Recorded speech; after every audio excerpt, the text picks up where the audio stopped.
Hello दोस्तों, नमस्कार। स्वागत है आप सभी का हमारे YouTube channel all exam tricks में। तो आज हम लेके आए विज्ञान विषय से क्लास 6 अध्याय 4 पौधों को जाने, उससे रिलेटेड हम क्वेश्चन आंसर सोल्व करने वाले हैं। अगर आपने अभी तक हमारी वीडियो को लाइक नहीं किया तो वीडियो को लाइक करें, चैनल को सब्सक्राइब कर ज़्यादा से ज़्यादा शेयर करें। तो लास्ट तक जरूर बने रहेगा क्योंकि ये वीडियो आपके लिए बहुत ही ज़्यादा हेल्पफुल होने वाली है। तो बढ़ते हैं आगे। हमारा पहला क्वेश्चन इस प्रकार से, निम्न कथनों को ठीक करके लिखिए। फिर क वाला है, तना मिट्टी से जलीय एवं खनिज अवशोषित करता है कि बिल्कुल सही बात है क्या? नहीं, बिल्कुल गलत बात है। तने की जगह क्या लिखेंगे हम? जड़। जड़ें मिट्टी से जलीय एवं खनिज अवशोषित करती हैं। ख वाला है, पत्तियां पौधे को सीधा खड़ा रखती हैं। बिल्कुल गलत बात है क्योंकि पत्तियों की जगह क्या आएगा? तना। तना पौधे को सीधा खड़ा रखता है। बढ़ते हैं आगे। हमारे पहले वाले के क्वेश्चन का अगला है ग वाला, जड़ें जल को पत्तियों तक पहुंचाती हैं। तो ये गलत है क्योंकि जड़ें तो नीचे रह जाती, बीच में आता है तना, तो तना जल को पत्तियों तक पहुंचाएं। ग वाला है, पुष्प में पुंकेसरों एवं पंखुड़ियों की संख्या सदा समान होती है। पूछा गया है जो पुष्प में पुंकेसर होता है और नीचे पंखुड़ियाँ होती हैं, बाएं दल वगैरह, बाएं दल के अंदर उनकी संख्या समान होती है क्या? तो देखो, पुष्प में पुंकेसर और पंखुड़ियों की समान या संख्या समान भी हो सकती है और भिन्न भी हो सकती है, जरूरी नहीं है कि समान हो। पहले क्वेश्चन का ड वाला है, यदि किसी पुष्प के बाएं दल परस्पर जुड़े हो तो उसकी पंखुड़ियां भी आपस में जुड़ी होगी। तो देखते हैं, यदि किसी पुष्प के बाएं दल परस्पर जुड़े हो तो उसकी पंखुड़ियां अलग अलग होगी। इसका च वाला है, यदि किसी पुष्प की पंखुड़ियां परस्पर जुड़ी हो तो इस तरीके से पंखुड़ियों से जुड़ा होगा क्या? तो देखते हैं, यदि किसी पुष्प की पंखुड़ियां परस्पर जुड़ी हो तो इस तरीके से पंखुड़ियों से जुड़ा या अलग हो सकता है। तो हमारा पहला क्वेश्चन कंप्लीट। हमारा क्वेश्चन नंबर 2 आ चुका है। क्वेश्चन नंबर 2 किस प्रकार से? क्वेश्चन नंबर 2 है, निम्न के चित्र बनाइए। पहला है पत्ती, दूसरा है मूसला जड़ और तीसरा है एक पुष्प, जिसको आपने सारणी 7.3 में अध्ययन किया है। तो देखो, यहाँ पे पत्ती का मैंने डायग्राम बनाया है। आपको इसमें बीच में सिरा लिखनी और इसके फलक लिखना है, पर्णवंत बनाना है। इधर मूसला जड़ है, बीच में एक मुख्य जड़ रहती है, साइड में फाइबर या रेशेदार जड़ें रहती हैं, यानी बारीक तंतुनुमा संरचनाएं रहती हैं।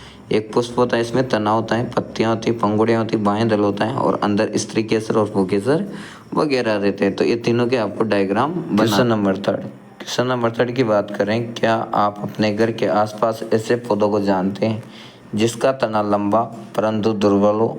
इसका नाम लिखिए। क्या आप इसे किस वर्ग में रखेंगे? तो देखो, आपने लौकी का पौधा लिखा होगा तो हमने वो लौकी ले ली। हाँ, लौकी का तना लंबा परंतु दुर्बल होता है। यह एक आरोही है। आरोही का मतलब किसी के सहारे ऊपर चढ़ने वाला पौधा। तो इसका तना कैसा होता है? कोमल होता है, मुलायम होता है। तो ये क्वेश्चन नंबर 3 कंप्लीट। पौधे में तने के क्या क्या कार्य लिखने हैं? तो इंपॉर्टेंट क्वेश्चन है, आ सकता है। तने के कार्य, तना पौधे को सीधा खड़ा रखता है, पहला कार्य। दूसरा कार्य, यह पत्तियों तक जल को पहुंचाता है। तीसरा कार्य, तना पत्तियों से भोजन को पौधे के अन्य भागों तक पहुंचाता है। तो तने के कार्य। बढ़ते हैं आगे। क्वेश्चन नंबर 5 दिया है, निम्न में से किन पत्तियों में जालिका रूपी सिरा विन्यास पाया जाता है? तो गेहूं में, तुलसी में, मक्का में, घास में, धनिया में, गुड़हल में। तो यहाँ पे लिखना है, तुलसी, धनिया तथा गुड़हल में जालिका रूपी सिरा विन्यास पाया जाता है। किस किस में? तुलसी, धनिया तथा गुड़हल में। बढ़ते हैं। क्वेश्चन नंबर 6 है, यदि किसी पौधे की जड़ें रेशेदार हो तो उसकी पत्ती का सिरा विन्यास किस प्रकार का होगा? तो आंसर है, यदि किसी पौधे की जड़ें रेशेदार हो तो उसकी पत्ती का सिरा विन्यास कैसा होगा? समांतर होगा। क्वेश्चन नंबर 7, यदि किसी पौधे की पत्ती में जालिका रूपी सिरा विन्यास हो तो उसकी जड़ें किस प्रकार की होगी? तो आंसर है, यदि किसी पौधे की पत्ती में जालिका रूपी सिरा विन्यास हो तो उसकी जड़ें मूसला होगी। क्वेश्चन नंबर 8, क्या आप किसी पौधे की पत्ती की छाप देखकर ये पहचान कर सकते हैं कि उसकी जड़ मूसला जड़ होगी अथवा जकड़ा जड़? कैसे?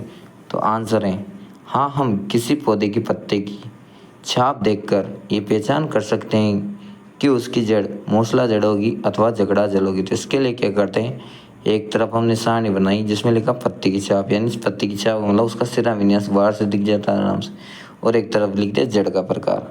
तो पहला लिखा है जालिका रूप सिरा विन्यास जिस पत्ती में पाया जाता है उसकी जड़ें होती है मूसला जड़, और समांतर सिरा विन्यास जिस पत्ती में पाया जाता है उस पौधे में होती है जकड़ा जड़ें। तो हमारा क्वेश्चन नंबर 8 कंप्लीट हो। क्वेश्चन नंबर 9 है, पुष्प के विभिन्न भागों के नाम लिखिए। तो पुष्प के भाग, आंसर लिखेंगे पुष्प के भाग। पहला सबसे बाहर होता है बाएं दल। आपने देखा होगा जो पुष्प के सबसे बाहर होता है हरे कलर का, वो कहलाता है बाएं दल। उसके अंदर होती है रंगीन पंखुड़ियाँ, अलग अलग पुष्पों में अलग अलग कलर की होती हैं।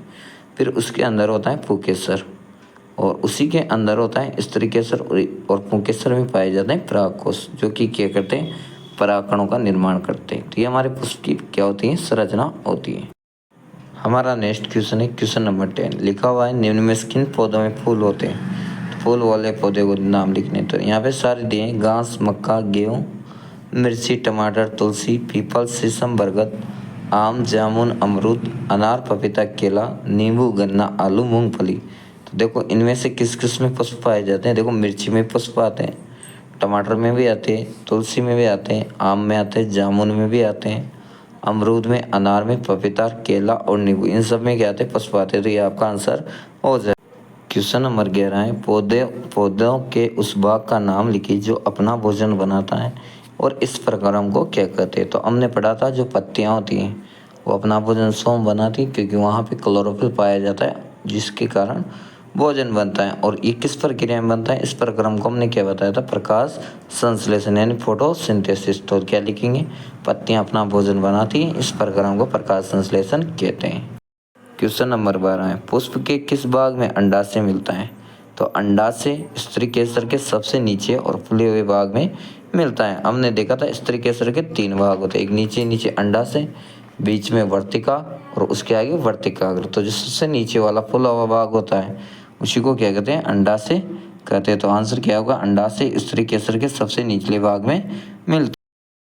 अगली बात कर लेते हैं क्वेश्चन नंबर 13। ऐसे 2 पुष्पों के नाम लिखिए जिनमें से प्रत्येक में संयुक्त और अलग अलग बाएं दल हो। तो देखो पहले संयुक्त बाएं दल वाले पुष्पों के उदाहरण लिखेंगे।